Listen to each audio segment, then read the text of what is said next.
स्वरूपं माता स्वरूपं देवी स्वरूपं देवी स्वरूपं प्रकृति स्वरूपं प्रकृति स्वरूपं प्रणम्यं प्रणम्यं प्रणम्यं प्रणम्यं। बोल माता आदि शक्ति जगजननी जगदम्बा माते की।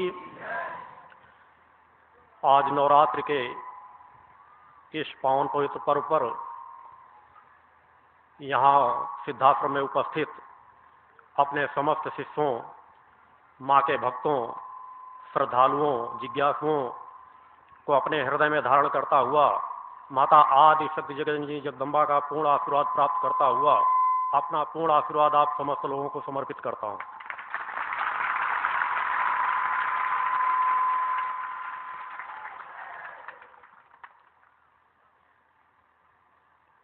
वर्तमान समय में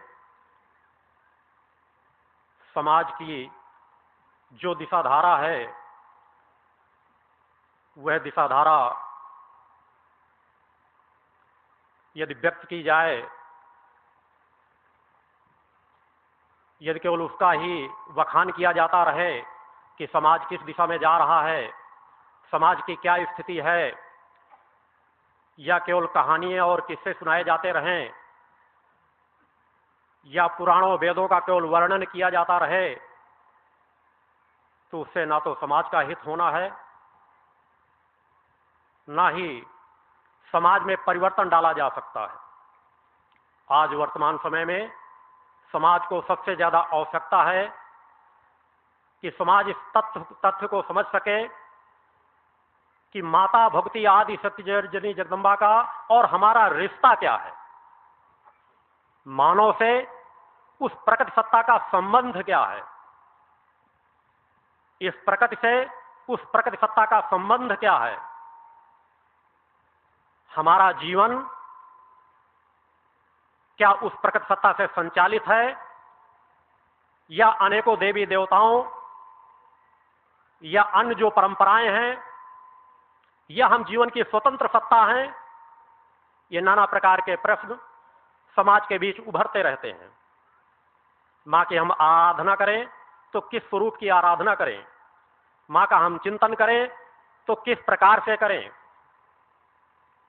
माँ के संबंध का हम वर्णन करें तो किससे तुलना करें। आज मानो जहां माँ शब्द की बात की जाती है, माँ शब्द के विषय में मैंने पूर्व में अनेकों वर्णन किए हैं, अनेकों विस्तार से काफी कुछ जानकारी दी है, और मैंने कहा कि भविष्य में आने वाले समय में माँ रूपी एक ऐसा ग्रंथ समाज को प्रदान किया जाएगा जिसमें प्रकृति के उन मूल रहस्यों की पूर्ण जानकारी होगी। पूर्व के चिंतनों में मैंने आपको चिंतन दिया था इसी स्थान से कि उस प्रकट सत्ता की आराधना, उस प्रकट सत्ता को इष्ट के रूप में हम क्यों स्वीकार करें, क्योंकि इष्ट मूल सत्ता, यदि हम मूल सत्ता किसी को कहें तो मूल सत्ता वही हो सकती है जो अजन्मा हो, अविनाशी हो। और हम पूरे धर्मशास्त्रों को उठा करके देख लें, किसी भी देवी देवता पर चिंतन करके देख लें, उनके जीवन के सभी रहस्यों को जानकारी लेकर के देख लें, सभी देवी देवता कहीं न कहीं जन्म लिए होंगे, उनकी समय सीमाएं होंगी, काल परिस्थिति पर उन्होंने समाज की के कार्यों को करने के लिए, समाज की भावनाओं की रक्षा के लिए, समाज के हित के लिए नाना प्रकार के स्वरूपों में उस प्रकट सत्ता ने अपने अवतार लिए। हम ब्रह्मा विष्णु महेश की बात कर लें या अन्य देवी देवताओं की बात कर लें, ब्रह्मा विष्णु महेश की भी उत्पत्ति उस प्रकट सत्ता से हुई है। यदि हम लोगों की बात कर लें कि आज विज्ञान भी इस बात को स्वीकार करने लग गया, हमारे ऋषियों मुनियों ने तो हजारों हजारों वर्षों पूर्व, करोड़ों वर्षों पूर्व इस रहस्य को लाकर के समाज के बीच रख दिया था कि एक लोक नहीं, इस तरह के अनेकों लोक हैं, अनेकों ब्रह्मांड हैं, अनेकों ब्रह्मा विष्णु महेश हैं, अनेकों राम हैं, अनेकों कृष्ण हैं। तो जब अनेकों हैं तो उन अनेकों में एक कौन है, क्योंकि इसको खोजने का प्रयास समाज ने किया नहीं, जानने का प्रयास किया नहीं कि आखिर इन समस्त देवी देवताओं के बीच वह कौन सी एक ऐसी सत्ता है जो अजन्मा है, अविनाशी है, जो किसी के द्वारा उत्पत्ति नहीं हुई, जिसकी जो नाशवान कभी होती नहीं, हम अपनी आत्मा के विषय में तो स्वीकार करने लग गए हैं। समाज इस बात को स्वीकार करने लग गया है कि आत्मा अजन्मा अविनाशी है, इसका नाश नहीं होता, और यह किसी प्रकट सत्ता का या किसी सत्ता का अंश मात्र है। अगर यह कोई अंश है तो इसकी पूर्ण सत्ता कौन है? क्या इसके रहस्य को खोजने का प्रयास किया गया? मेरा मानना है बिल्कुल नहीं किया गया, क्योंकि समाज की परंपराएं हैं। समाज क्षणिक लाभों में, क्षणिक प्रलोभनों में पड़ जाता है, और समाज के नाना प्रकार के, चूंकि मैंने बार कहा, उन क्षेत्रों में मेरे चिंतन आगे जाकर होंगे कि समाज के अनेकों धर्माचारों ने जिस तरह समाज को भटकाया कि उसका वर्णन यदि मैं करने लग जाऊंगा तो एक विस्तार का चिंतन दूसरे क्षेत्र का हो जाएगा। आज मैं मां के संबंध उस प्रकट सत्ता के कुछ चिंतनों की ओर और ले जाना चाहता हूं कि समाज का भटकाव रहा कि समाज ने उन ऋषियों मुनियों की उन परंपराओं को अपनाने का कभी प्रयास नहीं किया। हमको जहां पे लाभ मिल गया, यदि हमको कलेक्टर का चपरासी लाभ दे सकता है तो कलेक्टर से हमको क्या मतलब है, हम धीरे धीरे उसको भूल जाते हैं। इसी तरह देवी देवताओं के रहस्यों में हुआ, लोग कहते हैं कि प्रकट सत्ता की आराधना वेदों पुराणों में इसका वखान अधिक क्यों नहीं किया गया? मेरा मानना है कि सबसे अधिक किया गया। जिस ओर निगाह उठाकर ऋषियों मुनियों ने देखा, सिद्ध पुरुषों ने देखा, केवल मां का ही वर्णन अधिक किया, मगर उसका विस्तार जो उनके उत्तराधिकारी रहे, हमारा हिंदू समाज, हिंदू धर्म काफी समय तक गुलामी का जीवन जीता रहा है। अनेकों प्रकार के चाटुकार साधु संत सन्यासी हुए हैं जो चाटुकारिता की भाषा बोलते रहे, धर्म ग्रंथों पर परिवर्तन करते चले गए। आज भी हो रहा है। वर्तमान में भी आप लोगों ने सुना होगा, देखा होगा कुछ समय पूर्व कि शिव को क्या क्या कहा गया। उन शब्दों को मैं वर्णन यहां पे करना नहीं चाहता। बच्चों को पढ़ाने की पुस्तकों में इस तरह के चिंतन लिखे जाते हैं कि लोगों की अनास्था उस देवी देवताओं पर होती चली जाए। कृष्ण की रासलीलाओं पर नाच गाने और अय्यासी के कार्यक्रम किए जाते हैं। रामायण पर किस तरह के, रामायण का मंचन करने के वक्त किस तरह के कार्यक्रम किए जाते हैं। टीवी सीरियलों में किस तरह के दृश्य दिखाए जाते हैं। जो दृश्य आपको दिखा दिया गया, आपकी विचारधारा वैसी ही बन जाएगी, क्योंकि जैसा देखेंगे वैसे विचार आपके मन में पड़ेंगे। ये केवल एक पक्ष की बात नहीं। आप विषय, विकार, काम, क्रोध, लोभ, जो भी आपके ऊपर हावी होता है, पहले उस क्षेत्र पे आप देखते हैं, विचार करते हैं, और आंखों से जो चीज आपके अंदर प्रवेश करती है वैसे ही चिंतन आपके बन जाते हैं। छोटे छोटे बच्चे जिस तरह के सीरियल देखेंगे उसमें उसी सत्यता को वे स्वीकार कर लेते हैं। समाज ने कभी यह सोचने का प्रयास नहीं किया।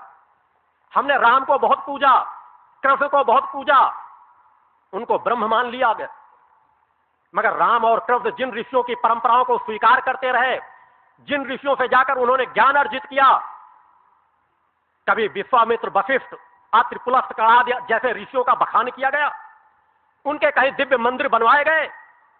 जिन ऋषियों के पास अलौकिक शक्तियां, सामर्थ्य थी, जिन ऋषियों मुनियों ने मानवता की रक्षा के लिए उन देवी देवताओं को, जिन्हें हम देवी देवता कहते हैं, भगवान कृष्ण मान रहे हो, भगवान राम मान रहे हो, जो उनके चरणों पर नतमस्तक थे, मगर ये समाज का भटकाव रहा कि समाज को जिससे केवल लाभ मिल जाए, हमारे लिए वही सर्वोत्तर है, वही हमारे लिए ब्रह्म है।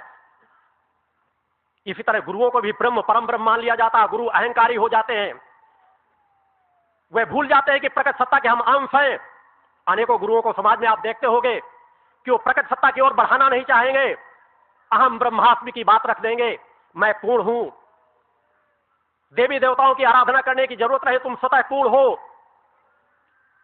यह अहंकार की भाषा है, रावण की भाषा है। और जहां राम और मर्यादा की भाषा आ जाए, राम ने जो मार्ग हमें दिखाया, कृष्ण ने जो ज्ञान हमें दिया, समाज ने उस पर अमल नहीं किया। उनके बाद की परंपराओं ने बहुत कुछ पुस्तकों में इस प्रकार की परिस्थितियों का वर्णन कर दिया जो नहीं करना चाहिए था। दिशाएं बदल दी गई, विचार बदलते चले गए, धर्म का हास्य होता चला गया, गद्दी दर गद्दी नफीन होने वाले धर्माचार, शंकराचार होते चले गए, राजनेताओं का पतन होता चला गया, भ्रष्टाचार, अनीति, अन्याय चरम सीमा पर बढ़ता चला गया। राज सत्ता यहां कायम थी। राजतंत्र के बाद जो एक प्रकार के समाज का पे आक्रमण हुआ, विदेशियों का साम्राज्य रहा। अनेकों धर्म ग्रंथों में बहुत कुछ बदल कर रख दिया गया। दुर्गा का भी अनेकों जगह स्थानों पर, दुर्गा सप्तशती में भी आप लोग वर्णन पढ़ते होंगे, वहां पर भी मदिरा पान शब्द लिखा गया है। जबकि इससे बड़ा अधर्म और न्याय और कुछ नहीं होगा। यह उसी प्रकार भविष्य में कभी न कभी अतीत में वर्णन कर दिया गया, जिस तरह वर्तमान में आज शिव को अय्यास लिखा जाता है, शिव को कामी लिखा जाता है, केवल उन चाटुकार नेताओं के संरक्षण में, उन अधर्मी अन्यायी नेताओं के संरक्षण में कि शायद हमको एक मंत्री पद या एक पद हमको आगे का और मिल जाएगा और प्राप्त हो जाएगा। समाज का धर्म का क्या हो, इससे उनको कुछ लेना देना नहीं, क्योंकि उनकी अंतरात्मा इनकी इतनी मर चुकी है, उनके अंदर चेतना नाम की शक्ति नहीं रह गई, सोचने समझने की शक्ति क्षीण हो चुकी है, केवल भौतिकतावाद उनके जीवन में नजर आता है। हमारा शरीर जो तमोगुण, सतोगुण और रजोगुण से परिपूर्ण है, उस पर कभी उन्होंने निगाह उठाकर देखा ही नहीं। सब कुछ भौतिकतावाद में उन्हें सब कुछ नजर आता है। अधर्म अन्याय जिस प्रकार हावी था हजारों हजारों वर्षों से है, उस तरह हमारे धर्म ग्रंथों का बहुत कुछ बदल करके रख दिया गया। आज यदि धर्म ग्रंथों में हम तलाशने का प्रयास करेंगे तो हम मां की शक्ति की ओर कभी बढ़ नहीं सकेंगे, मगर कहीं ना कहीं उनके रहस्य छिपे पड़े होंगे, वह विचारधारा दबी पड़ी होगी, उसको उभारा नहीं गया। मैं सामान्य बात कर रहा हूं, उस प्रकट सत्ता के नहीं। अगर यहां जिन्होंने जन्म लिया वही ऋषि मुनि, वही साधु संत सन्यासी, वही कथावाचक माता सीता को क्या कहते हैं? भगवती, जगदम्बा का अवतार। राधा को क्या कहते हैं? जगदम्बा, भगवती, इन्हीं नामों से तो संबोधित करते हैं। उनका अवतार तो कहते हैं, मगर अगर अवतार है तो वह दिव्य सत्ता कहां है? उस दिव्य सत्ता को क्या हमने जानने का प्रयास किया? उस दिव्य सत्ता को क्या हमने समझने का प्रयास किया? हमने अपने मतलब के लिए सीता को माता कह दिया, जगदम्बा कह दिया, अपने हृदय में यह चीज स्वीकार भी कर ली कि राम से ज्यादा बढ़कर के उनका महत्व है, कृष्ण से भी बढ़कर के राधा का महत्व है, मगर वह अंश मात्र है, उस प्रकट सत्ता की अंश मात्र है। मगर फिर भी हमने प्रकट सत्ता की ओर आंखें उठा के देखना नहीं चाहा, इसलिए कि हमारे निजी स्वार्थों की पूर्ति, हमारे स्थूल शरीर की पूर्ति, हमारे तमोगुण की इच्छाओं की पूर्ति केवल सामान्य स्थितियों पर हमको प्राप्त हो जाती है और हम भटकाव के मार्ग पर भटकते चले गए। सत्य की ओर हमने बढ़ने का प्रयास ही नहीं किया कि देवाधिदेवों के ऊपर भी जब संकट आया है, जब विपरीत परिस्थितियां आई हैं, तो उन्होंने उस जगदम्बा की शरण गई है, उस जगदम्बा को पुकारा है। मगर समाज की विडंबना है कि हमें कहीं से लाभ मिलने लग जाए, वही हमारे लिए ब्रह्म हो गए, परम ब्रह्म हो गए। हमें मूल रहस्य को कभी नहीं भूलना चाहिए कि मूल कहां से चल रहा है, उस मूल को समझने का प्रयास करना चाहिए। मैंने कहा मेरे पास जो कुछ भी है उस प्रकट सत्ता का है, मैं उस प्रकट सत्ता का, मेरे अंदर चेतना जो बैठी उस प्रकट सत्ता का अंश है, आपके अंदर जो चेतना बैठी वह प्रकट सत्ता का अंश है। उस प्रकट सत्ता के का अगर संबंध की मैं बात कहूं तो स्थूल शरीर से हमारा उस प्रकट सत्ता का संबंध उसी प्रकार से है जिस तरह जल से मछली का मीन का है, कि जल से यदि मीन को बाहर निकाल दो उसकी मृत्यु हो जाती है, तड़प करके मर जाती है। उसी तरह यदि हमारे स्थूल शरीर से हमारी चेतना बाहर चली जाती है, हम कुछ क्षणों में ही शरीर का त्याग कर देते हैं। उस शरीर से यदि संबंध की बात करें तो मां शब्द उस जगत जननी जगदम्बा को भी कहते हैं। मां, हम अपने जन्म देने वाली मां को भी मां कहते हैं। निश्चित है इस भूतल पर, इस समाज में माता पिता से बढ़कर के कोई दूसरा रिश्ता नहीं है, मगर हम उस अदृश्य सत्ता की बात करते हैं, उस आत्मा और परम सत्ता की बात करते हैं, तो हम उस रिश्ते की गहराई को भी समझना होगा। अगर हम जगत की माता को निश्चित हमारे लिए सर्वश्रेष्ठ है, पूज्य हैं, मगर उस प्रकट सत्ता की परम पूज्य प्रकट सत्ता का संबंध मां शब्द के तुलना में यहां और वहां पर बराबर फिट कर दे, यह अन्याय होगा, अधर्म होगा, पाप होगा। क्योंकि करोड़ों सूर्य के प्रकाशों की तुलना एक जुगनू से नहीं की जा सकती, क्योंकि हमारे स्थूल को जन्म देने वाली मां यदि हमसे अलग भी हो जाए, हम उससे अलग भी हो जाए, तो हमारा जीवन चलता रहता है। मगर क्या प्रकृति सत्ता हमारी चेतना को खींच ले, हम एक पल का जीवन जी सकते हैं? प्रकृति सत्ता हमारी चेतना को बाहर कर दे, हमारा क्या हम इसी प्रकार का जीवन जी सकेंगे? नहीं जीवन जी सकते। यदि उस चेतना की बात भी छोड़ दूं कि वो चेतना आपकी है, आत्मा आपकी है, आप अहंकारी बन जाए, तो दूसरे रहस्य को भी आप जानकारी ले लें कि प्रकट सत्ता में जो कुछ भी हम बाह्यक्रम से ग्रहण करते हैं, पंच तत्वों की बात करते हैं, यह स्थूल शरीर हमारा पंच तत्वों से निर्मित है। इस चीज को विज्ञान भी स्वीकार कर चुका है। अगर ये पंच तत्वों से हमारा शरीर निर्मित है तो पंच तत्वों का निर्माण करने वाली कौन सत्ता है? क्या कभी किसी ने जानने का प्रयास किया है कि व्यवस्थित गति से पंच तत्व किस प्रकार से कार्य कर रहे हैं? और उन पंच तत्वों के बिना क्या हम यदि ऑक्सीजन न लें तो क्या हमारा जीवन चल सकेगा? वह प्रकट सत्ता तो हर पल हर क्षण, ये क्षणों से भी गहराई पे हम उतर जाएं तो उन सूक्ष्म से सूक्ष्म क्षणों पर हमारा सहारा बनती है। हमारे अंदर ऑक्सीजन न जाएगी, हमारे शरीर का अंत हो जाएगा। क्या हमने इन तत्वों को समझने का प्रयास किया है कि किन्हीं पंच तत्वों से हमारा चित जल पावक गगन समीर और इन तत्वों से जो हमारा शरीर निर्मित है, 70% हमारे शरीर में जल का भाग रहता है। या वह कोई तत्व हमारे शरीर से बाहर निकल जाए पंच तत्वों में, क्या हमारा यह जीवन रह सकता है? नहीं रह सकेगा। तो प्रकट सत्ता केवल आत्म रूप से हमें चेतनता नहीं प्रदान की, आत्मा से हमें तू परम सत्ता की ओर बढ़ाने को उतना निर्माण कर दिया कि तुम अगर चाहो तो उस चेतना को चैतन्य करके ब्रह्म के समान बन सकते हो।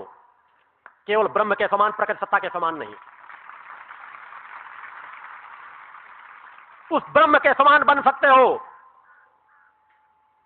मगर फिर भी आपको सहारा दिए कि अगर कभी, चूंकि निश्चित अगर योगी चाहे अपने प्राणायाम के माध्यम से, अपनी चेतना के माध्यम से, अपनी कुंडली चेतना को जागृत करके, तो जिन तत्वों को चाहे उन तत्वों को बाहर छोड़ सकता है। ऑक्सीजन के बगैर प्राणवायु के माध्यम से, प्राण चेतना के माध्यम से जीवन जी सकता है। अपने शरीर को सूक्ष्म कर सकता है पृथ्वी तत्व को अलग करके। मगर चूंकि अगर समाज का पतन हो, समाज उस चेतना को पूरी तरह से उपयोग न कर सके, तब भी प्रकृति ने, सत्ता ने हर पल सहारा दिया कि हम ऑक्सीजन ले सकते हैं, सूर्य का प्रकाश ले सकते हैं, आकाश के वातावरण को हम ग्रहण कर सकते हैं, पृथ्वी तत्व का सहारा ले सकते हैं। अगर जिस ओर हम निगाह उठा के देखें, हर ओर से प्रकृति सत्ता हमको सहयोग सहारा कर रही है। हम उस प्रकृति सत्ता की आराधना की बात कर रहे हैं जो अजन्मा है, अविनाशी है। और जो अजन्मा अविनाशी है उसे हमारे संबंध क्या कामनाओं की पूर्ति के लिए होने चाहिए? क्या भक्त का रिश्ता केवल कामनाओं की पूर्ति से जुड़ा होना चाहिए? क्या भक्त का संबंध केवल कामनाओं तक ही सीमित होना चाहिए? यदि हमारी वही विचारधारा रही तो समाज के भटकाव को फिर कोई नहीं रोक सकेगा। हमें कहीं ना कहीं ठहराव लेना होगा, कहीं ना कहीं एक पल सोचना होगा कि उन ऋषियों और मुनियों को मिलता क्या था जो हजारों हजारों वर्षों तक तपस्या करते थे, साधना रत रहते थे। अनेकों देवी देवताओं की शक्तियों के समान उनके पास शक्तियां थी, नवीन स्वर्ग के निर्माण करने की क्षमताएं थी। उसके बाद भी उस प्रकट सत्ता के उस सत्य की ओर सतत बढ़ते चले गए, क्योंकि आत्मा की ऊर्जा को बढ़ाने की कोई सीमाएं नहीं है। फिर भी हम असमर्थ और हायफा समाज जीवन जीता है। उसका मूल कारण है कि हम सतत पतन की ओर जा रहे हैं। हमें कहीं ना कहीं उस पतन को रोकना होगा, कहीं ना कहीं विचार करना होगा कि उस परम सत्ता से यदि हमने संबंध नहीं तो जोड़ा, उस परम सत्ता के संबंध को यदि हम बराबर समझते नहीं रहे, जिस तरह हम ऑक्सीजन लेते हैं हम तो ये बराबर कर लेते हैं। अगर हमारी नाक में नाक भर जाती है या कफ आ गया तो हम कफ बाहर निकाल देते हैं, नाक को साफ कर लेते हैं, केवल इसलिए हमको लग रहा है कि अगर ऑक्सीजन हमारे अंदर नहीं जाएगी तो हमारे प्राणों का अंत हो जाएगा। मगर उसी तरह प्राणों का अंत तो हर पल आपका हो रहा है। दीनहीन होकर के आप लोग जीवन जी रहे हैं। वह सामर्थ्य का जीवन क्यों नहीं जो आपका गुरु आपका सामर्थ्य का जीवन जीता है? वह चेतना का जीवन आपके अंदर क्यों नहीं है? आपका गुरु एक कहीं जंगल में बैठकर कहता अगर करोड़ों लोग आ जाएं तो मैं मां अन्नपूर्णा की कृपा से भंडारे का भोजन उनको बराबर कराता रह सकता हूं। जिसे चाहूं उसे जीवन दान दे सकता हूं। यह कहने की बात नहीं। अनेकों लोग समाज में आज भी यहां इस पंडाल में बैठे हुए हैं जिन्हें इस स्थान से जीवन दान मिला, तो कहां से मिला? क्या इस शरीर की क्षमता के बल पर? नहीं, ऐसा हो ही नहीं सकता। उस प्रकट सत्ता के बल पर, उस प्रकट सत्ता के अंदर की का ये जो अंश आत्मा बैठी हुई है, उस आत्मा की चेतना तरंगों के बल पर हुआ। आपका गुरु भी जो कार्य करता है उस प्रकट सत्ता के आशीर्वाद को अपने इस चेतना अंश पर पूर्णता से प्राप्त करता हुआ और उस चेतना का भरपूर उपयोग करने का प्रयास करता है, मानवता के कल्याण के लिए, समाज के हित के लिए। आज जिस स्थान पर आप लोग मां के जयकारे लगा रहे हैं, यहां पूर्व में क्या स्थितियां थी आप सब लोगों को वर्णित मालूम है। परिवर्तन अपने आप नहीं होता चला जाता। परिवर्तन के लिए हमें चाहिए कि कर्म बल हमको जागृत करे। हम असहायों का जीवन न जिए, हम सत्य की ओर एक बार निगाहें उठा करके देखें। प्रकृति सत्ता दोनों हाथों से हमें लुटाने के लिए सब कुछ तैयार बैठी है, मगर यदि हम आंखें ही मोड़ ले, हम लेने के लिए हाथ ही ना फैलाएं, हमारी झोली ही फटी हुई हो, तो हम क्या ग्रहण कर सकेंगे? क्योंकि हमारे अंदर की जो सुषुम्ना नाड़ी है, जहां हम ये तमोगुण की बात करेंगे तो तमोगुण में आप भौतिकतावाद में ही सब कुछ तृप्ति प्राप्त करते रहेंगे। आपका जो रजोगुण है वह क्षीण होता चला जाएगा, सतोगुण दबता चला जाएगा। क्योंकि मैंने पूर्व के चिंतनों में दिया था कि वह सुपर कंप्यूटर जिससे सूक्ष्म कुछ भी नहीं है, वह आपके शरीर के अंदर बैठा हुआ है। वह आत्म अंश जिससे सूक्ष्म इस जगत में कुछ है ही नहीं और जिससे विराट भी कुछ नहीं है, वह उतना सूक्ष्म रूप में हमारे अंदर जब एक बच्चे का शिशु का जन्म होता है तो सुषुम्ना नाड़ी मूलाधार ग्रंथि पर उस अंश मात्र की स्थापना होती है और उस अंश के विकास जो जो विकास होता चला जाता है, हमारे इस स्थूल शरीर का भी विस्तार होता चला जाता है। आप कहेंगे कैसे विराट होगी? मैं कहता हूं आपका शरीर कैसे विराट हो गया। एक बच्चा तो बहुत छोटा सा जन्म लेता है, इतना छोटा सा बच्चा इस स्थूल शरीर का धीरे धीरे विस्तार कैसे होता चला जाता है। उसी तरह वह आत्म अंश हमारे मूलाधार सुषुम्ना नाड़ी के मूल पर आकर के स्थापित हो जाता है और उसकी चेतना तरंगों से हमारे इस शरीर का भी विस्तार होता चला जाता है और वह सुपर कंप्यूटर हमारे अंदर विस्तार होता चला जाता है कि हम जैसे अच्छे बुरे कर्म करते हैं वह हमारे अंदर फीड होते जाते हैं। अनेकों जन्मों का लेखा हमारे अंदर स्थापित होता चला जाता है और हमारे कर्मों के अनुसार उसका हमको फल मिलता चला जाता है। मगर हम उस सुपर कंप्यूटर पर अपनी निगाहें ज्यादा रखते नहीं, उस आत्मांश की आराधना करना ही नहीं चाहते कि इस आत्मा को हम कैसे चैतन्य बनाकर रख सकते हैं। हम अगर उस प्रकट सत्ता की आराधना करना चाहते हैं तो उस प्रकट सत्ता के अंश को साफ सुथरा करके रखना पड़ेगा। हमें उस सुषुम्ना नाड़ी को चैतन्य बनाकर रखना पड़ेगा और चैतन्य बनाने के लिए एक भक्ति जो मैंने कहा है, जो कामनापुर के चिंतन मैंने दिया है, केवल एक मार्ग है, उसके अलावा दूसरा कोई मार्ग नहीं। कि जब आप कामनाओं के नाना प्रकार की कामनाओं को रोक करके केवल 3 कामनाओं में अपने आप को सीमित कर देंगे, भक्ति, ज्ञान और आत्मशक्ति। जब इन 3 क्षेत्रों की ललक आपके अंदर आ जाएगी, जब इन 3 क्षेत्रों की कामना आपके अंदर आ जाएगी, क्योंकि यदि आप भक्त बन गए तो आपके लिए कुछ भी खाली नहीं रह जाता, शेष नहीं रह जाता, क्योंकि भक्ति में शक्ति छिपी है। शक्ति वहीं हो सकती है जहां पर भक्ति होगी और जहां भक्ति है वहीं पर ज्ञान हो सकता है, क्योंकि भौतिक जगत के ज्ञान को ज्ञान नहीं कहा जा सकता। धर्म ग्रंथों शास्त्रों को आप रट लीजिए तोते की तरह। अनेकों साधु संत सन्यासियों को आप देखते होंगे कि एक दोहा बोलेंगे फिर बताएंगे फला अध्याय की फला चौपाई का फला अंश है। पूरा जीवन लगा देते हैं रटने और बोलने में। तोते की तरह रटते हैं, तोते की तरह सुनाते रहते हैं, तोते की तरह समाज सुनता रहता है और उन्हीं समाज से कुछ तोते और निकल आते हैं और वो फिर उसी तरह तोते की तरह रटना शुरू कर देते, तो वही प्रक्रिया चली जाती है। कभी उस सार को समझने का प्रयास किया गया कि धर्म ग्रंथ हमें किस ओर ले जाना चाह रहे हैं, भगवान कृष्ण हमें किस ओर ले जाना चाह रहे थे? उनके ज्ञान का, उन्होंने जो ज्ञान दिया कृष्ण ने, उनका वर्णन कभी विस्तार से मिलता है? जो जिस तरह मैंने बार बार कहा, कुछ सोच रहे होंगे कि मां की आराधना की इतना विस्तार क्यों नहीं हो सका। मैं कह रहा हूं कृष्ण तो समाज में जन्म लिए हैं, कृष्ण के बारे में आप लोग समाज बहुत कुछ जानता है, मगर कृष्ण ने जो उपदेश दिया, जो ज्ञान दिया, उसका क्या विस्तार उतना हो पा रहा है? मगर कृष्ण की रासलीला का कितना विस्तार हो रहा है? चरम सीमा पर। किसी भी कथावाचक को देखो, जब अन्य वर्णन आएंगे तो बड़े शांत से सामान्य वार्ता लेंगे, बस राधा का चिंतन आ जाए फिर क्या देखो। उनका पूरा दिल खिल जाता है, रोमांचित हो जाते हैं और देखो फिर किस तरह से वर्णन करते हैं। वह चाहे गोपियों को जल में स्नान करने की क्रीड़ा का हो, चाहे राधा और कृष्ण के प्रेम का हो, एक तरफ जगदम्बा कहते हैं। उन कथावाचकों से कहिए आप अपने माता और पिता के भी प्रेम प्रसंग का वर्णन करेंगे?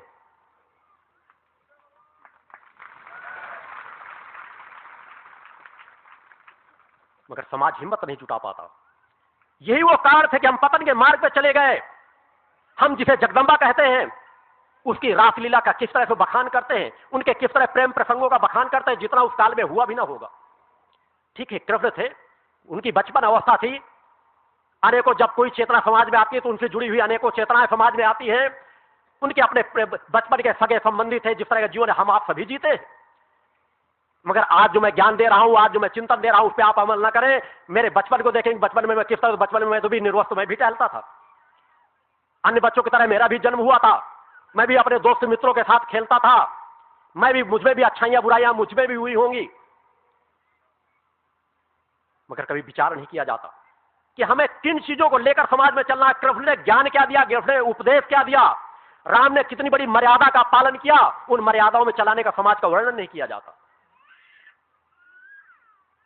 राधा का प्रसंग आया नहीं, किसी कथावाचक को देखिए, बड़े बड़े कथावाचकों को देख लीजिए, निश्चित उनको ज्ञान है, ज्ञान पक्ष की, वो जो स्थूल जगत का ज्ञान है, उन धर्म ग्रंथों का ज्ञान है। मगर मैंने पूर्व में भी अपने चिंतन दिए हैं कि एक भी धर्माचार्य, एक भी कथावाचक आत्म चेतना से परिपूर्ण नहीं है। और जो आत्म चेतना से परिपूर्ण नहीं होंगे, जिन्हें आत्मा और परम सत्ता का ज्ञान नहीं होगा, वो इसी तरह की लीलाएं करेंगे। क्योंकि उन्होंने अपने गुरुओं से सुना, उन्होंने दो चार कहानियां और जोड़ दी। हर कथावाचकों को सुनिए, जितनी देर कथाएं सुनाएंगे उतने उससे ज्यादा गीतों और भजनों के कार्यक्रम बीच बीच में चलते हैं। थोड़ी देर कोई रात सुनाएंगे, फिर एक गीत शुरू हो जाता है। प्रेम प्रसंग के गीत आप ज्यादा सुनेंगे। धिक्कार है उन कथावाचकों पर जिनका वर्णन राधा को मां के रूप में, जो उनका दिग्दर्शन समाज के बीच रखना चाहिए, जो चिंतन रखना चाहिए, जो उनके चरित्र को रखना चाहिए, उनमें न रख करके केवल रासलीला का वर्णन किया जाता है। अब आज यही आप समाज में पढ़े लिखे अधिकारियों को देखिए, अधिकारी साड़ी पहन करके राधा बन रहे हैं। कोई कर्मयोगी क्यों नहीं बना? कोई अर्जुन क्यों नहीं बना इस समाज में? इसलिए कि उन कथावाचकों ने उन्हें पतन के मार्ग पे डाला। राधा बनकर उनको तृप्ति मिलती है, इसलिए उनके चेतना का इतना पतन हो चुका है। वह सिर्फ आडंबर है, भटकाव है। कृष्ण ने जो अर्जुन को उपदेश दिया, कृष्ण ने जिस तरह अर्जुन को प्रेरणा दी, जिस तरह उन्हें एक इतना कर्मयोगी बनाया कि आज भी अर्जुन का नाम आते ही एक चेतना का संचार हो जाता है। कि जिस चेतना पुरुष ने अर्जुन के अंदर वो क्षमताएं भर दी कि एक विशाल सेना को 5 पांडवों ने परास्त कर डाला। आज अर्जुन बनने की ललक किसी में क्यों नहीं हो रही?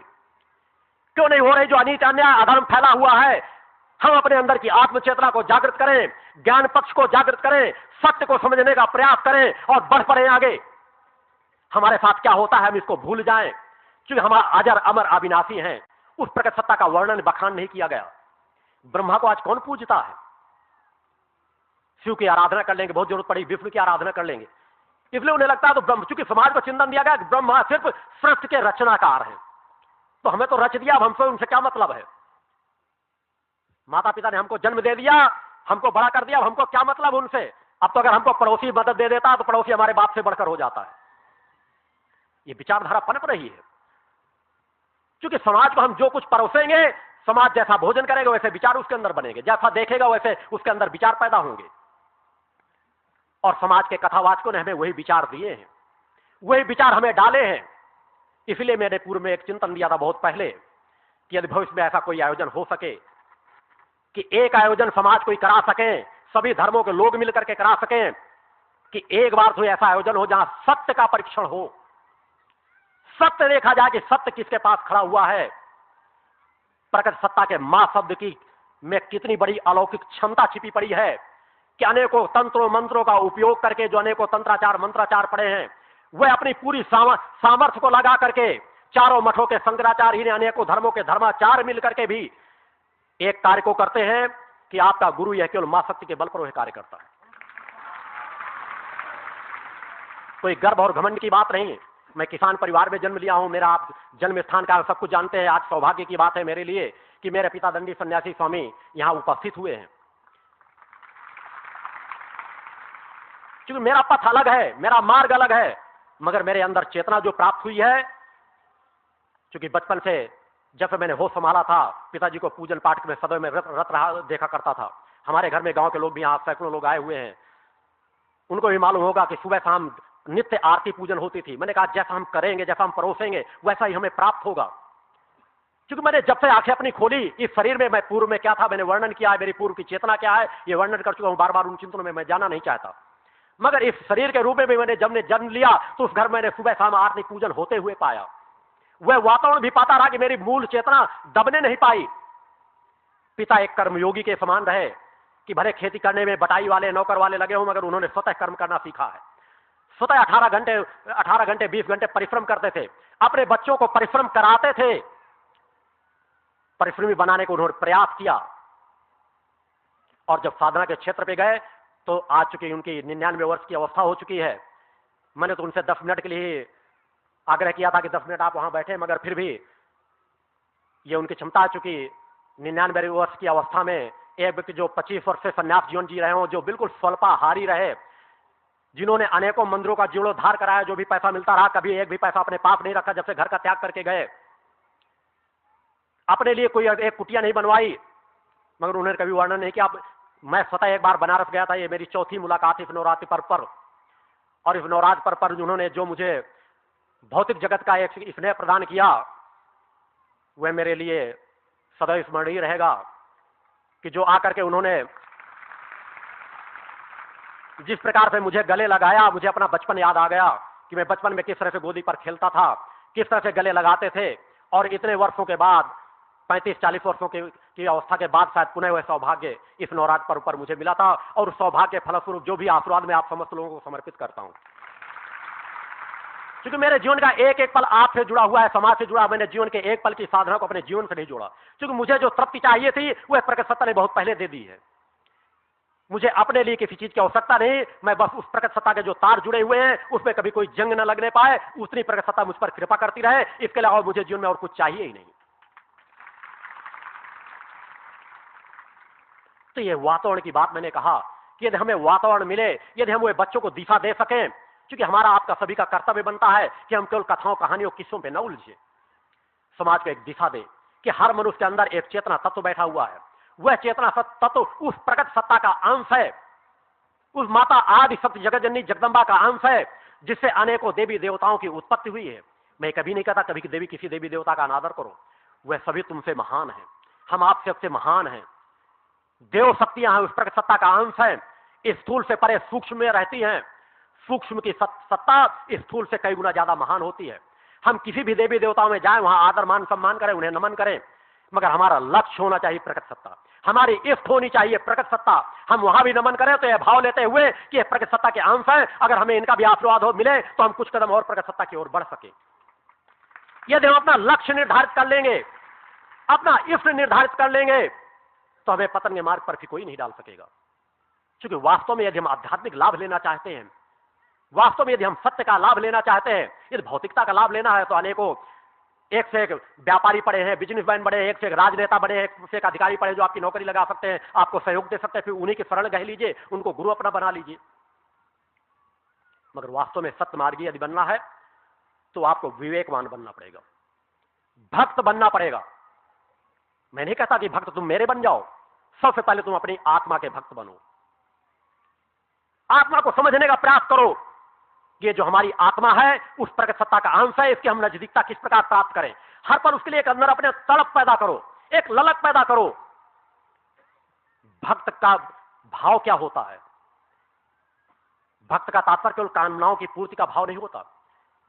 भक्त का तात्पर्य होता है हम जिसकी भी भक्ति कर रहे हैं, इष्ट की कर रहे हैं, गुरु की कर रहे हैं, आत्मा के लिए कर रहे हैं, तो भक्त का तात्पर्य है हम जिसकी इष्ट कर रहे हैं उसमें समा जाने का भाव, उससे एकाकार हो जाने का भाव। ये नहीं कि मैं अगर गुरु की भक्त कर रहा हूं तो मैं गुरु के समान बन जाऊं।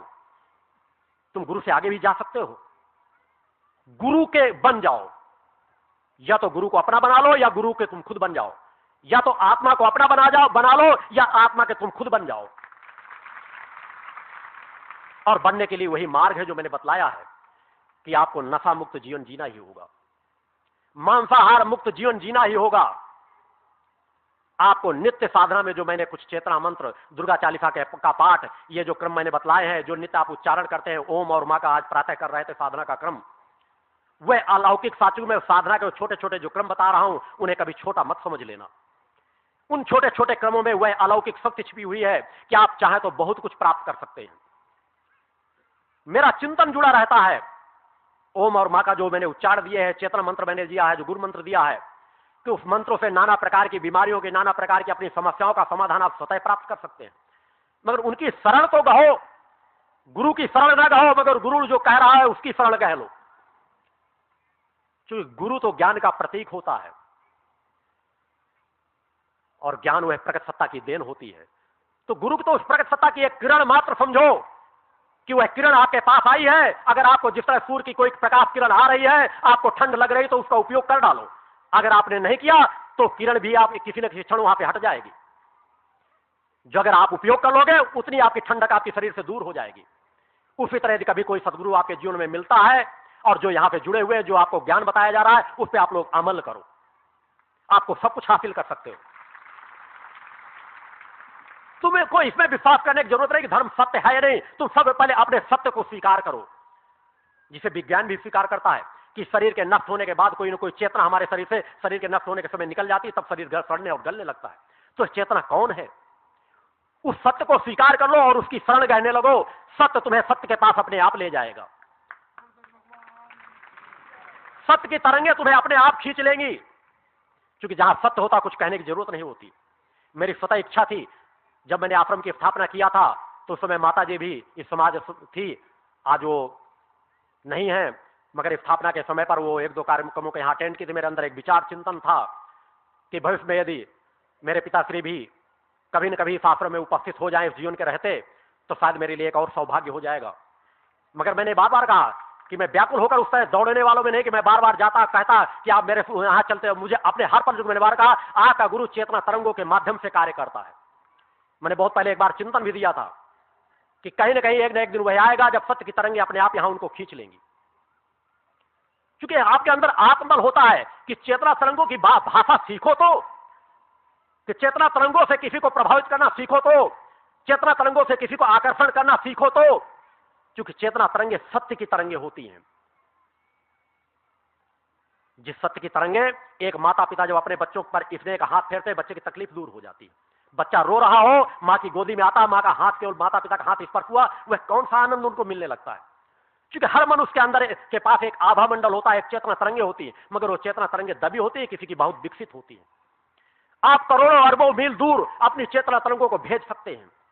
कुछ समय ध्यान में बैठना सीखो। मैंने कहा है, कल इन चिंतनों में मैं विस्तार से कल के चिंतनों में जाऊंगा और आगे जानकारी भी दूंगा कि भविष्य में ऐसा कोई क्रम भी आप लोगों के समक्ष उपस्थित करूंगा, जहां आप लोगों को कुंडलिनी जागरण की प्रारंभिक क्रियाओं को भी सिखाऊंगा। मगर उनमें ये सब प्रारंभिक क्रियाएं जुड़ी हुई हैं, क्योंकि मैंने कहा जिस तरह का समाज का निर्माण होता चला जाएगा, उस तरह का मैं ज्ञान आगे का देता चला जाऊंगा। मैंने कहा कि अगर सौभाग्य जगाना चाहे तो ऋषि मुनि साधु संत सन्यासी वर्तमान क्या है, धर्माचार्य शंकराचार्य आए, और हो सके तो अपने सौभाग्य को जगाकर उस सत्य का ज्ञान प्राप्त कर लें।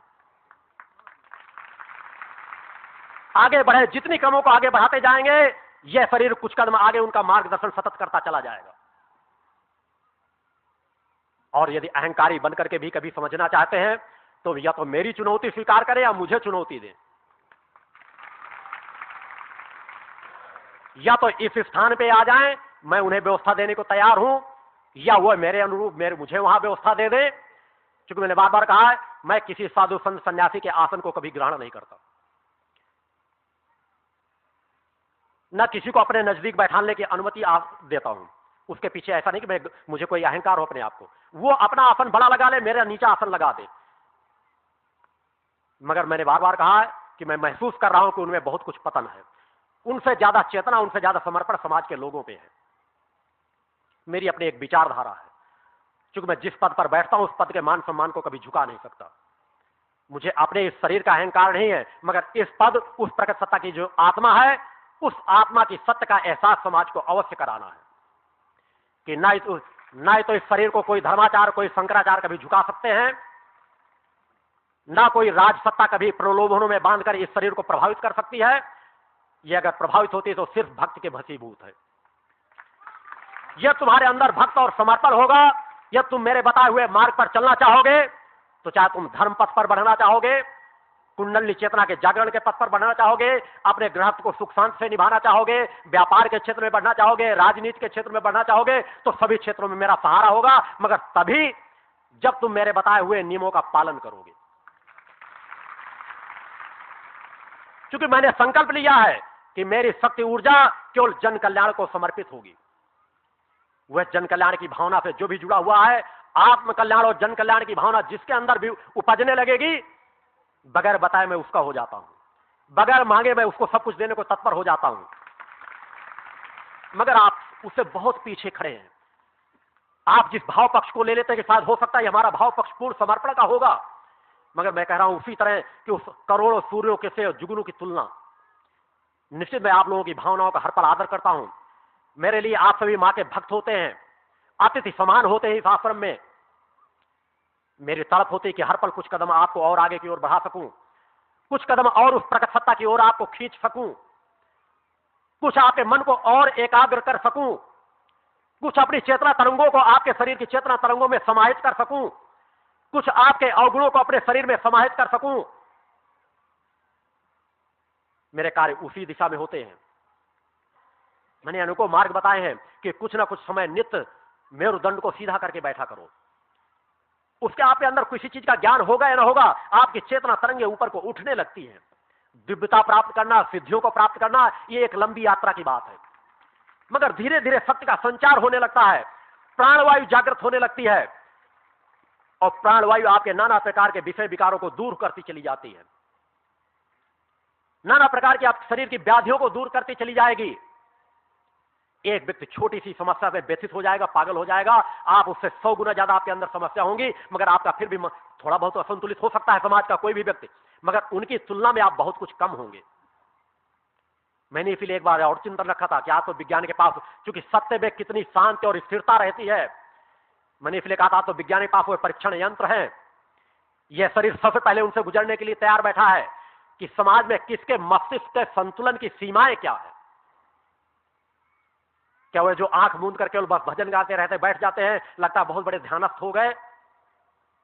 ध्यानस्थ की स्थिति क्या होती है, ध्यान की चरम अवस्थाएं क्या होती हैं, सूक्ष्म की शक्तियां क्या होती हैं, वह ऋषियों मुनियों के पास हमारे अतीत में थी। अनेकों ऋषि मुनि समाज के बीच ही पैदा हुए हैं, दिव्य शक्तियों के मालिक थे, मगर आज तो बस वही तुम देते जाओ हम लेते जाएं, बस वही परंपरा टट्टू तोते की तरह सुनाते चले जाएं, तुम्हारा हित हो या अहित हो उनसे कुछ मतलब नहीं। मगर हमें कहीं ना कहीं दिशा धारा बदलना पड़ेगा, उस सत्य को, मां के रिश्ते को समझना पड़ेगा, और समझना पड़ेगा कि हमारे पास उन जिस तरह फिल्मों में हम देखते हैं कि कोई फिल्मी एक्टर जाता है और कोई उसका कार्य नहीं होता, मां के दरवाजे में घंटा बजाता है या कभी जोत जला ली, अब मेरा कार्य करना होगा नहीं, दोबारा इस दरवाजे पे नहीं आऊंगा, ये विचारधारा नहीं, त्याग देना चाहिए। उस प्रकट सत्ता से कितना आप दूर जा पाओगे जो हर पल आपके पास बैठी है? उस प्रकट सत्ता से दूर कहां जाओगे जो कण कण में मौजूद है? और उस प्रकट सत्ता के सामान्य रिश्तों से ही तुलना करके बातें करने लगते हो।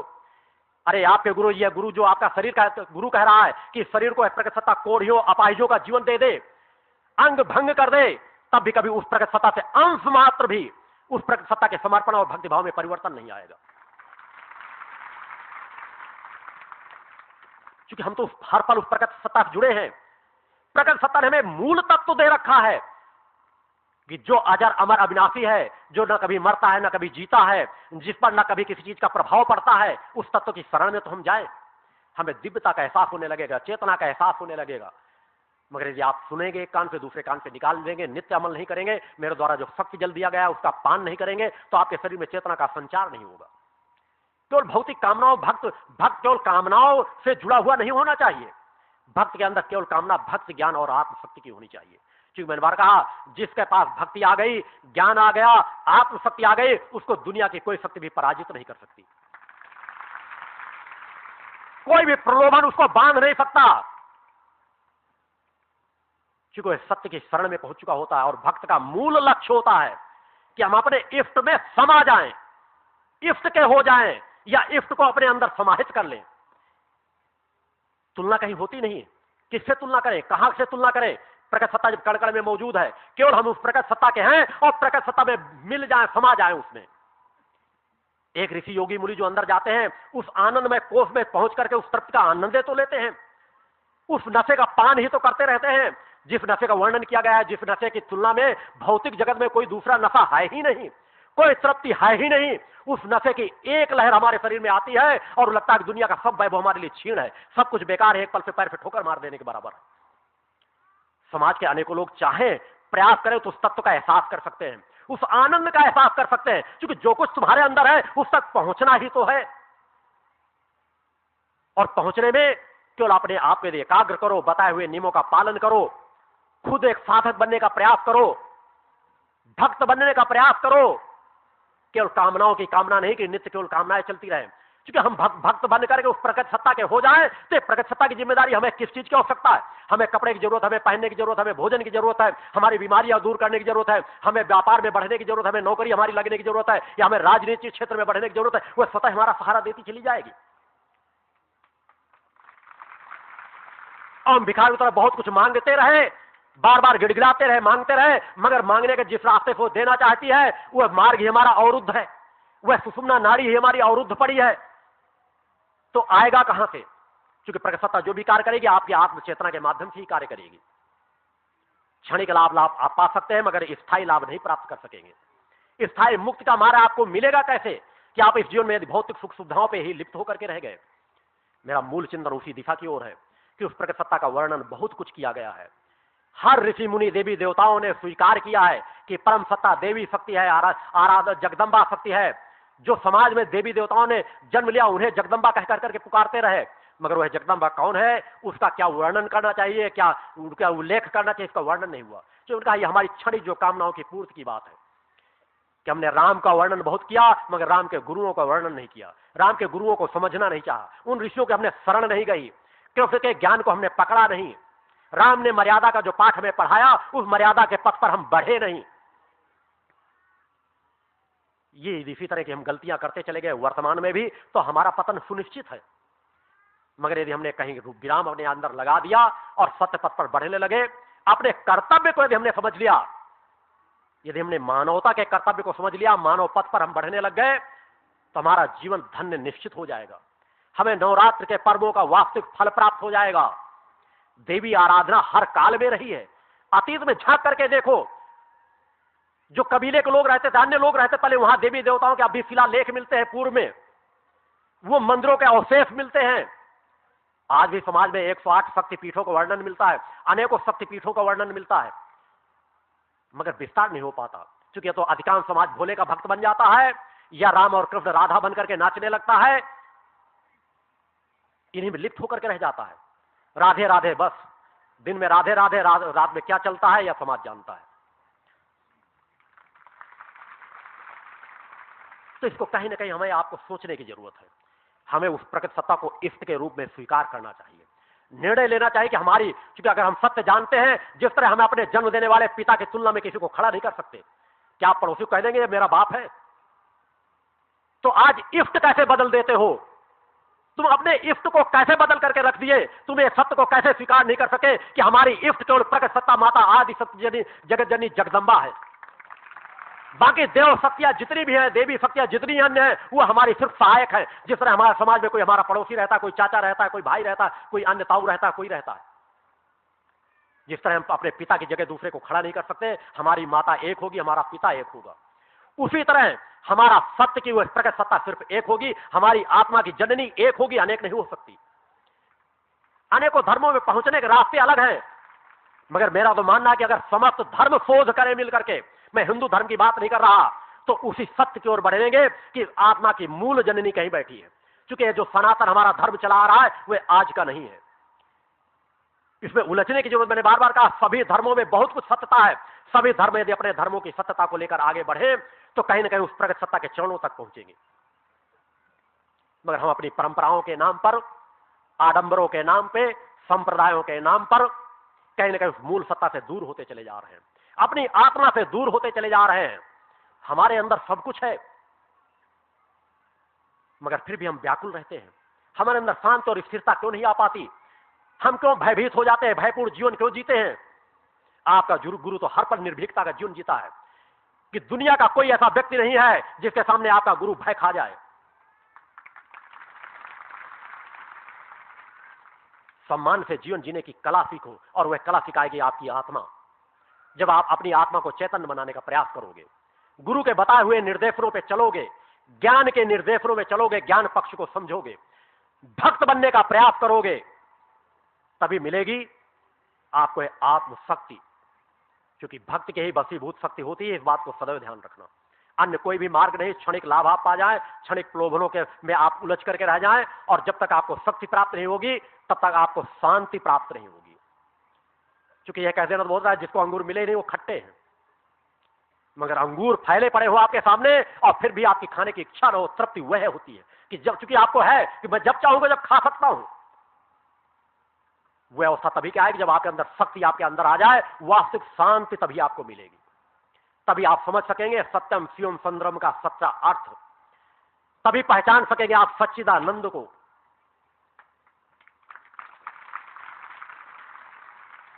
क्योंकि आनंद का असली तत्व छिपा कहां बैठा है, तत्व का प्रवाह कहां से है, वह प्रकट सत्ता कौन है, उस प्रकट सत्ता का एक गुरु कौन है, वह दिव्य लोक कौन है, और आज नवरात्र के पावन पवित्र पर्व पर चूंकि मैंने बार कहा यहाँ वही सौभाग्यशाली ही उपस्थित हो पाते हैं। एक और लाभ का आशीर्वाद देता हूं कि जो समाज उस पर अमल कर सकेगा, क्योंकि मैंने बार कहा जिन क्षणों पर मेरे अंदर कोई एक चिंतन आ जाता है उस पर मैं विराम कभी लगाता नहीं। आज से मैं संकल्प लेता हूं कि मेरी साधना का चाहे जो अंश उन्हें समर्पित करना पड़े, जो भी भक्त मेरी जो महाआरती को मैंने बार बार कहा यहां मैं चिंतनों देने के लिए विशेष तौर पर आपको नहीं बुलाता, वह एक दिव्य आरती में सम्मिलित होने के लिए बुलाता हूं कि चिंतन तो मैंने बार बार कहा कि आप करोड़ों मील दूर बैठे रहें, मेरी शांत की तरंगे आपको प्रभावित करती रहेंगी। मैंने अनेकों जगह पूर्व में चिंतन दिए, आप लोग एहसास करते हैं कि मैं जब जहां चाहता हूं जिसको चाहता हूं खींच लेता हूं, जिसको चाहूं दूर कर सकता हूं, जिस क्षेत्र में चाहूं उस क्षेत्र में चिंतन डाल सकता हूं, जिसे चाहूं उसे पतन के मार्ग पर भेज सकता हूं और जिसे चाहूं पतन से उठाकर दिव्यता की ओर भेज सकता हूं।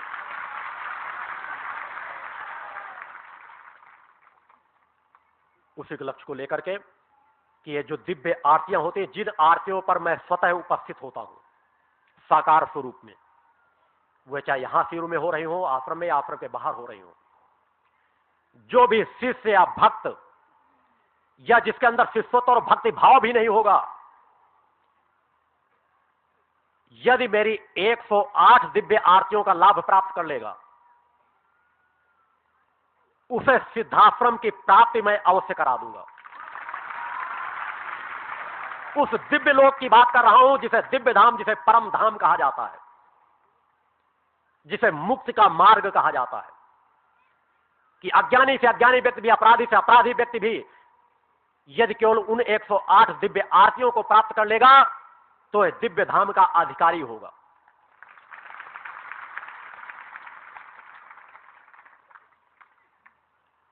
यह यात्रा में अनेकों लोग सोचेंगे कि हम तो वृद्धावस्था में हैं, यह सौभाग्य गुरु जी ने तो ऐसा आशीर्वाद चिंतन दिया कि हम इस आशीर्वाद से वंचित हुए जा रहे हैं। उन्हें भी एक आशीर्वाद प्रदान करता हूं कि जो कम से कम इस जीवन में 11 दिव्य आरतियों को प्राप्त कर लेंगे, वह पुनर्जन्म में चाहे जहां जन्म लेंगे इन आरतियों के क्रम की श्रृंखला से जुड़ जाएंगे और वह श्रृंखला उनके साथ जुड़ जाएगी।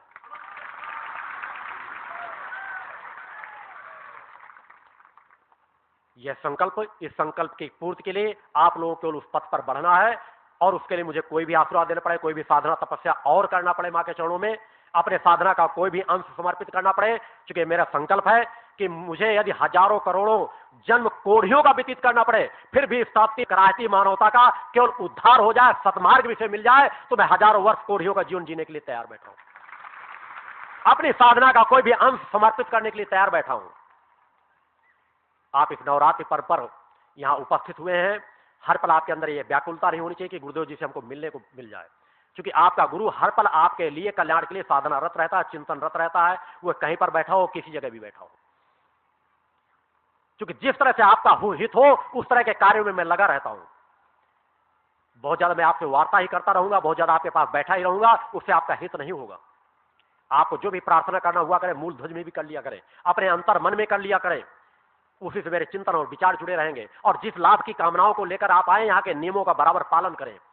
आप एक साधक बनने का प्रयास करें, भक्त बनने का प्रयास करें, और फिर देखें इस जिस तपस्थली को मैं हर पल चैतन्य बनाने का प्रयास कर रहा हूं, कि मैंने महानगरों से हटकर इस शांत एकांत स्थान का चयन किया है जिसे अंधियारी कहा जाता था। आज जिस स्थान को मैं चैतन्य बना रहा हूं, उस चैतन्यता को आप तभी एहसास कर सकेंगे जब आप बाह्य स्थूल की व्याकुलता को छोड़ करके यहाँ के दिव्य वातावरण को पकड़ने का प्रयास करेंगे। प्रातः जो आपको क्रम दिए जाए उनका पालन करें, दुर्गा चालीसा का पाठ का लाभ लें, कहीं बैठे हो ध्यान में कुछ न कुछ बैठे। और दूसरी चीज मैंने कहा कि आप अधिक जो वार्तालाप करते हैं, जितनी नितांत आवश्यकता हो उतनी ही वार्तालाप करें, बाकी समय अधिक से अधिक शांत रहने का प्रयास करें। तो तृप्ति का बराबर 3 दिन आप लोगों के पास जो समय हो भरपूर उसका उपयोग करने का प्रयास करेंगे और उस जगदम्बा के सत्य को समझने का प्रयास करेंगे कि आपकी इफ्त 2 नहीं अनेकों नहीं हो सकती, आप सभी की इफ्त केवल एक ही होंगी। अगर मैं कह रहा हूं जगदम्बा भगवती है, अगर इसके अलग है कोई है तो आप उन्हें ढूंढे खोजें, अगर कोई दूसरी हो तो लाकर आप मुझे भी बताने का प्रयास करना। क्योंकि मैंने बार कहा जिस तरह पिता एक हो सकता है उसी तरह इफ्त केवल एक होंगी, इस एक इफ्त को खोजने का प्रयास करना। मगर अगर उसी तरह रूढ़िवादी विचारधाराओं में आ गए कि कोई बरगद के नीचे एक पत्थर रख दे उसमें डाल दे दिया तो बरगदाही देवी बन गई, इस तरह अनेकों चूंकि देवियों का क्षेत्र है, मैं मां का स्वतः एक आराधक हूं, मां का एक शिशु हूं, मां का एक रजकण हूं, मगर समाज में नाना प्रकार की भ्रांतियां और भ्रांतियों में समाज उलझ करके रह गया। कहीं किसी के देवी देवताओं के नाम पे बलि दी जाती है, कहीं देवी के नाम पे श्राप चढ़ाई जाती है। मैंने कहा इससे बड़ा अनीति, अन्याय, अधर्म मां के नाम पर कुछ नहीं हो सकता। चाहे वह काली हो, चाहे महालक्ष्मी हो, चाहे महासरस्वती हो, महाकाली हो। क्योंकि हमने बार बार कहा कि मांसाहारियों ने, उन पुजारियों ने जो मांसाहार करते थे, उन्होंने काली को मांस भक्षण वाली बता दिया। जो मां काली दिव्यता का प्रतीक है। क्योंकि वर्णन करने की जहां कमी रही कि भगवान कृष्ण का तो दिग्दर्शन एक, चूंकि वे नजदीक काल की बात है, उसके बाद ऐसा कोई प्रभाव चक्र नहीं आया। जहां यह तो दिखा दिया कि भगवान कृष्ण ने अपने मुंह को फैलाया, पूरा जगत उनके अंदर समा गया। अरे उसी तरह अगर काली ने अपने मुख का विस्तार किया और पूरा जगत उनके अंदर समा गया, तो क्या उन्होंने समाज का भक्षण किया? मगर समाज में चिंतन दे दिया गया कि प्रकृति सत्ता काली बस समाज का शत्रुओं का केवल मांस खाने वाली बन गई। और जो सर्वोच्च सत्ता है उसे तो एक पल में कहीं भी अपने शरीर में समाहित कर सकती है, एक पल में कहीं भी उसका सर्वनाश कर सकती है, अंत कर सकती है। वो मांस भक्षण करने वाली देवियां कोई भी नहीं है। हमारी मूल सत्ता ना कोई शराब पीने वाली है, ना कोई मांस खाने वाली है। ये जितने अधर्मी, अन्यायी धर्माचार्यों, शंकराचार्यों और जितने पुजारी पंडितों ने जो रहे, वो जो मांसाहारी थे, मांस खाते थे, उन्होंने मांस का भोग लगाना शुरू कर दिया और हमारी देवी देवताओं के नाम पर एक आपराधिक प्रवृत्ति का कार्य चलने लगा, जिसे कहीं ना कहीं रोका जाना चाहिए। इस तरह आप लोगों को उन सत्य को समझने की जरूरत है। ऐसा नहीं किसी काल में, क्योंकि हर काल में देवी शक्ति को सबसे ज्यादा महत्व दिया गया है। नवरात्रि पर्वों में भी आप देखें कि साल में 2 नवरात्र के पर्व 9-9 दिन के आते हैं। अन्य देवी देवताओं के जो भी पर्व होंगे 1 दिन, 2 दिन या 3 दिन के होंगे, मगर नवरात्र के पर्व हमें जो मिलते हैं वे इसीलिए मिलते हैं कि हम हर पल, हर 6 महीने पर जो हमें वातावरण मिलता है उसको हम प्रकट सत्ता की ओर केवल बढ़ सके। क्योंकि विस्तार के जो मैंने बार कहा, कुछ ऐसे रहस्य हैं जो मैं केवल मारूपी ग्रंथ पर ही वर्णन करना चाहूंगा, और तब करना चाहूंगा जब यज्ञ स्थल का निर्माण होकर उस प्रकट सत्ता की स्थापना करके मेरे 108 यज्ञों के शेष 100 यज्ञ पूर्ण हो जाएंगे। क्योंकि मैं जानता हूं कि तभी उसके बाद समाज सत्य को समझ सकेगा।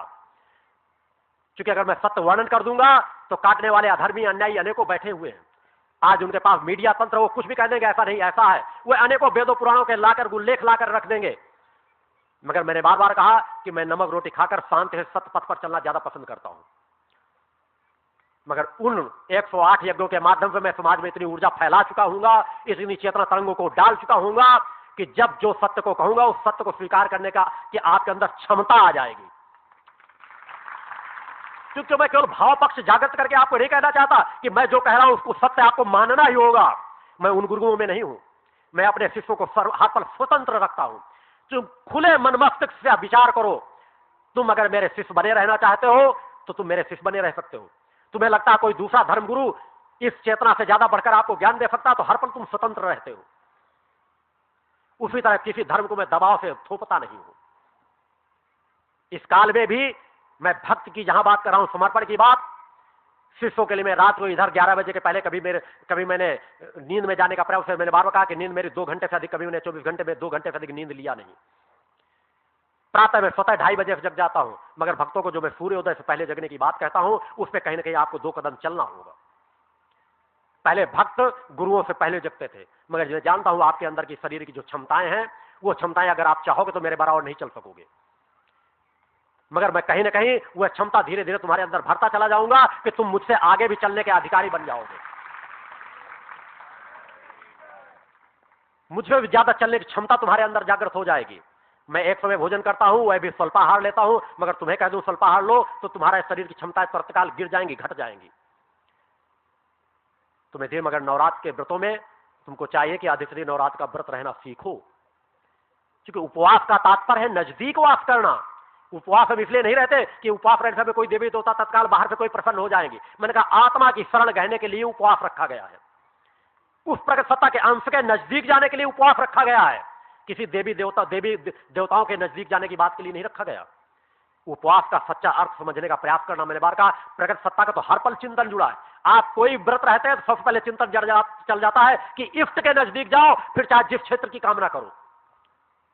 किसी देवता की आप उपासना रखते हो तो उपासना का तात्पर्य पहले अपने इष्ट के नजदीक जाओ, फिर इष्ट से तुमको जिस क्षेत्र से लाभ मिल सकता हो उधर का ऊर्जा उधर से प्राप्त कर लो।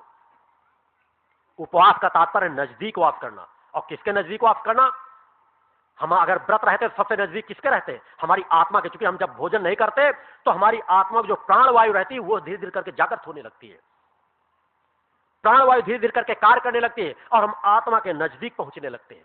हम व्रत इसलिए रहते हैं। और व्रत के पीछे दूसरा चिंतन वही रहता है कि हमारा स्वास्थ्य भी ठीक रहे, पाचन क्रिया भी ठीक रहे। मगर पाचन क्रिया का तात्पर्य केवल नहीं रहता कि पाचन क्रिया के ठीक रहे इसलिए हम महीने में 1-2 व्रत रहते हैं। पाचन क्रिया किस लिए ठीक रहेगा? हमारा स्वास्थ्य ठीक रहेगा, पाचन क्रिया ठीक रहेगी, तभी हमारी नाभि चक्र हमारा सही कार्य करेगा।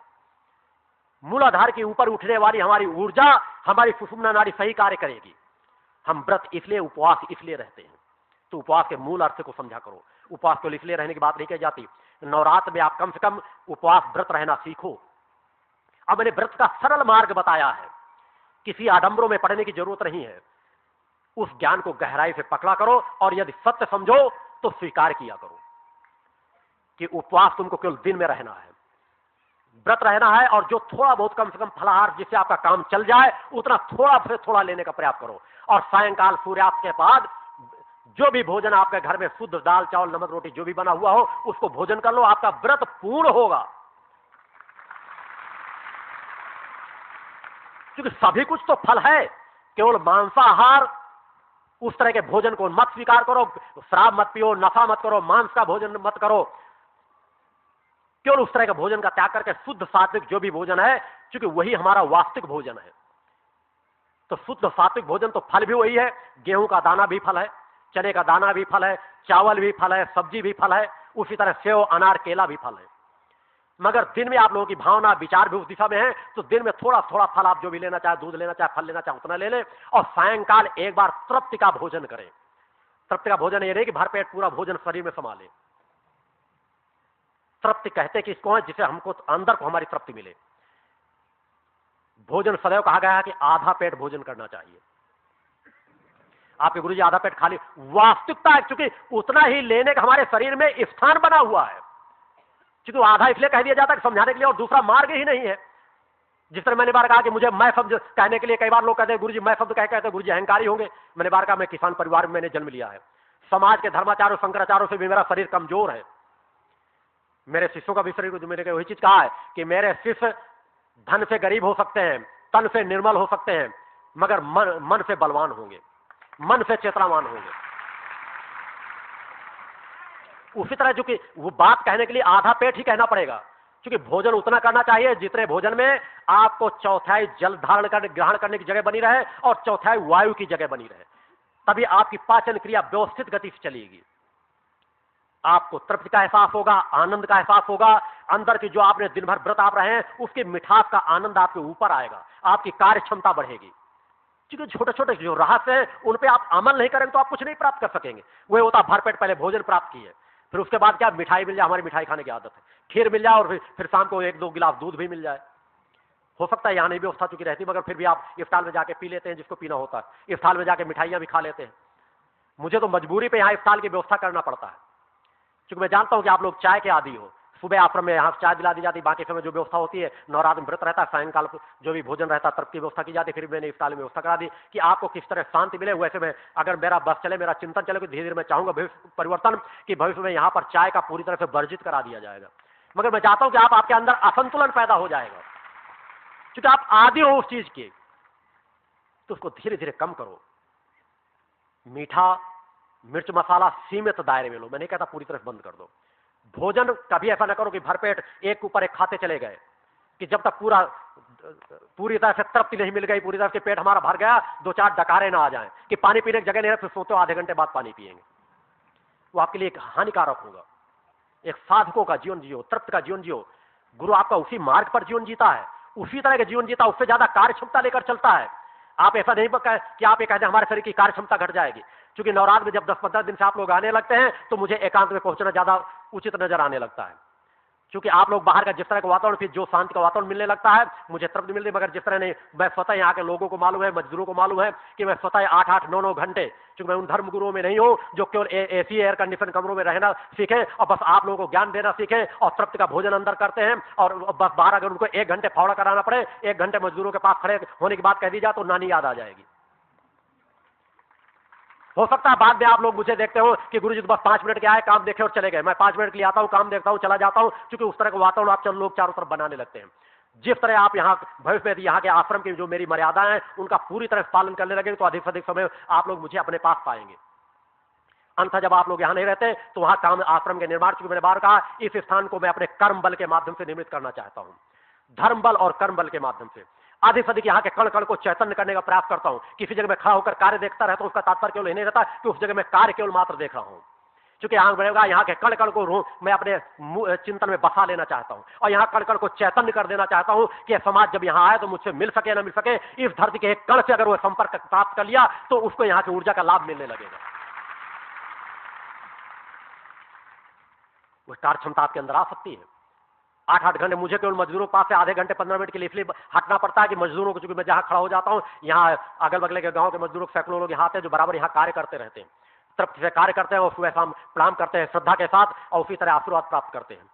वे देखते हैं कि मैं जिस स्थान पर जब खड़ा हो गया तो खड़ा हो गया, जब तक मुझे खड़े होना है, कार्य करना है, तो भले से कहीं कुर्सी लाकर रख दे, मैं 7-7, 8-8 घंटे स्वतः खड़े होकर के कार्य देखता रहता हूँ, क्योंकि उसी से इस स्थान की चैतन्यता छिपी हुई है, क्योंकि आपको कर्मयोगी बनने की जरूरत है। उस तरह आप लोग भी अपने अंदर जब तृप्ति का मार्ग पा जाएंगे, उस प्रकट सत्ता को स्वीकार करेंगे, उस मूल सत्ता के रहस्य को समझने का प्रयास करेंगे, अपनी आत्मा की शरण के में जाएंगे और अपने पिता को पहचान लेंगे, उस परम सत्ता को पहचान लेंगे जो अजन्मा अविनाशी है, जो योग बल से सब कार्य करती है, जिसे योग माया कहा गया है।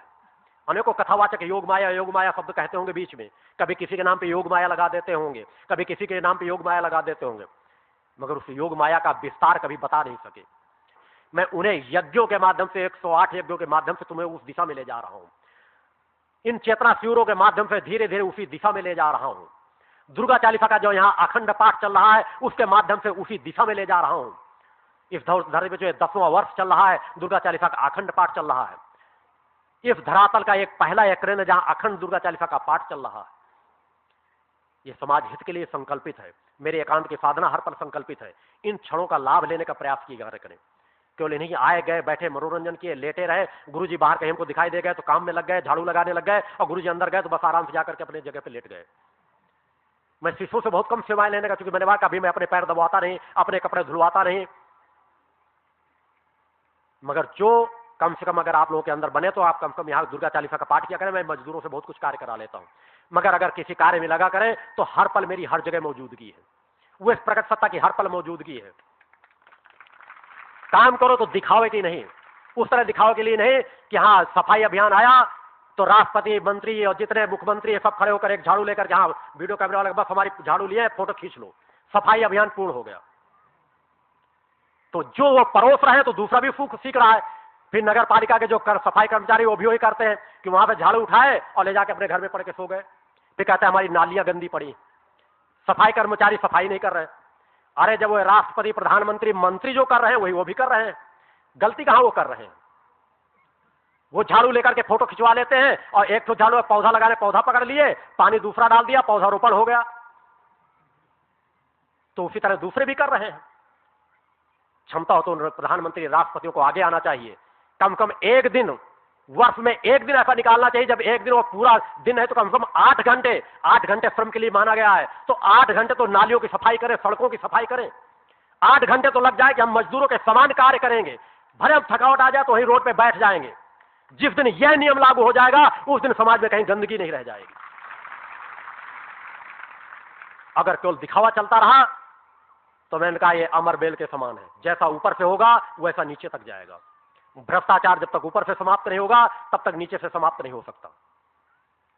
तो ये अनेकों ऐसे बिंदु हैं जिन बिंदु पे आपको विचार करने की जरूरत है। तो आप लोग कम से कम उन मार्गों का अनुसरण न करें। अनुसरण करना है तो अपने गुरु के कर्मों को देखें, गुरु के कार्यों को देखें। गुरु अपना कर्म, आपका कर्मयोगी का जीवन जीता है, हर पल चेतना का जीवन जीता है, 18 घंटे श्रम करता है या साधनारत रहता है। आपको तो मैं कह रहा हूं कि कम से कम 18 घंटे तो नहीं तो 12 घंटे तो ऐसे निकालो, तो जो आप साधना में बनाओ, अपना कर्म में बनाओ, या जिस क्षेत्र में कार्य करो, ऑफिस में कार्य करो तो चेतनता से कार्य करो, घर में आओ तो घर के कार्यों को चेतनता से देखो, बच्चों के साथ चेतनता से समय दो, नशा मुक्त जीवन जियो। अपनी जो समस्याएं को समस्याओं की चर्चा ही न करते रहो, समस्याओं का निदान कैसे होगा वह कार्य क्षमता अपने अंदर जागृत करो और मां की आराधना चिंतनों की ओर बढ़ो, तभी आपका हित होगा। हित केवल दिखावे मात्र से नहीं होगा। कहानियां किस्सा सुनने मात्र से नहीं होगा। मैं अगर बैठ जाऊं तो अनेकों मेरे ऐसे शिष्य, अगर मैं सरपंच इंद्रपाल को यहां खड़ा कर दूं तो एक हर बात पे एक कथानक आपको सुना देंगे।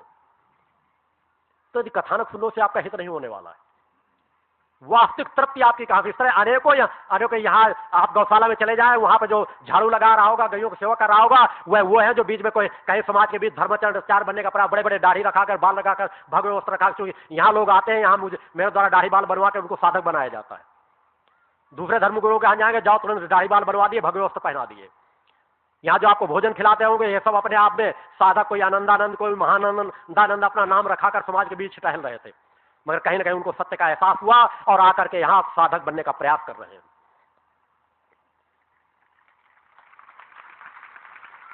क्योंकि ये सत्य का मार्ग है। क्योंकि मैंने इसी चीज का एक गर्व और घमंड की बात नहीं कर रहा, इसलिए मेरे द्वारा बार बार कह दिया जाता तो किसी अहंकार की बात नहीं कि मैं महान हूं, वह छोटे हैं।